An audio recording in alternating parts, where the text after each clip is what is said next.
नमस्कार शेतकरी मित्रांनो, महाराष्ट्राचे माजी कृषी मंत्री म्हणजेच धनंजय मुंडे यांनी मुख्यमंत्री देवेंद्र फडणवीस यांची भेट घेतली आणि भेटी दरम्यान त्यांनी 4 ते 5 मागण्या शेतकऱ्यांच्या वतीने तिथे मांडण्यात आल्या। आता याच्यामध्ये दोन गोष्टी आहेत, एकतर ते अजून कुठल्याही प्रकारचे कृषी मंत्री नाही आहेत, ओके, किंवा कुठल्याही प्रकारचे मंत्री देखील नाहीत।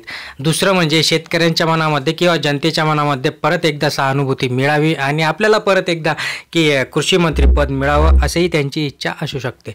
असो, त्यांची काय मागण्या आहेत, त्यांनी काय मागण्या मुख्यमंत्र्यांकडे केल्या आहेत ते आपण या व्हिडिओच्या माध्यमातून जाणणार आहोत, त्यामुळे शेवटपर्यंत बघा। मित्रांनो, चॅनलला अजून सबस्क्राइब केलं नसेल सबस्क्राइब करून ठेवा, शेजारी घंटेचं बटन देखील ऑन करा, म्हणजे असेच महत्त्वपूर्ण अपडेट तुम्हाला मिळतील आणि लाईक करायला मुळीच नका विसरत जा।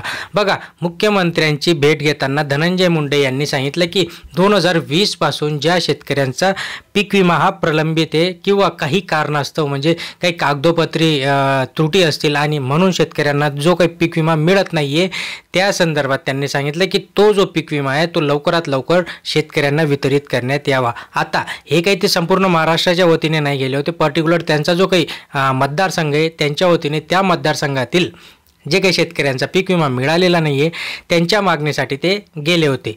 दुसरं म्हणजे जे की आता मागच्या 4 ते 5 दिवसामध्ये खूप काही थंडी देखील झाली आणि कुठे पावसाच्या सरी देखील बरसल्या, मग अशा ठिकाणी शेतकऱ्यांचं जे काही पिकं होते, रब्बी पिकं होते, जसे की गहू झाला, हरभरा झाला, तूर झाले, याचं काही प्रमाणात देखील शेतकऱ्यांचं नुकसान झाले। मग या जे काही नुकसान झाले याचं अल्प प्रमाणात जी की या शेतकऱ्यांची चौकशी करण्यात यावी, तिथे पंचनामे करण्यात यावे आणि ज्या शेतकऱ्यांचं खरंच नुकसान झालं अशा शेतकऱ्यांना तिथे तातडीने मदत देण्यात यावी। याच्यासाठी कुठल्या प्रकारचं GR किंवा कुठल्या प्रकारचं वेळ न वाया घालता ती मदत शेतकऱ्यांपर्यंत लवकरात लवकर पोहोचवावी असंही त्यांचं इथे मुख्यमंत्र्यांना साकडं आहे।